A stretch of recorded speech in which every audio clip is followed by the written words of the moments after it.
mambo manne ili mtu kupandishwa viwango. Ni tamanio la kila mmoja kutaka kupanda viwango katika eneo fulani kwenye maisha. Ili uendelee mbele zaidi, ni vizuri ukayaona matokeo ya kile unachokifanya. Bwana asifiwe.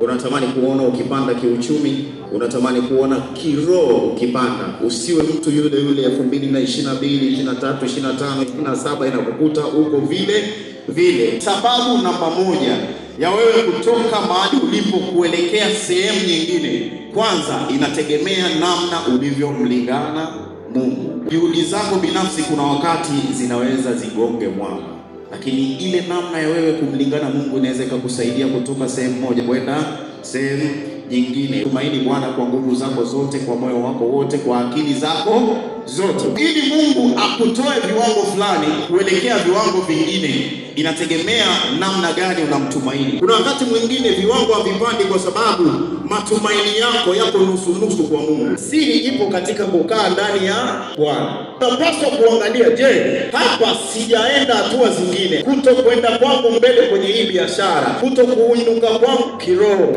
kutokusogea kwangu kwenye hii ndoa, nini kinachosababisha? Je, niko ndani kweli ama nimechomoka, niko nje pembeni? Ukikaa ndani ya pendo la Mungu, Mungu anakuongeza. Amen. Ukiwa ndani ya pendo la Mungu, Mungu atakuongeza.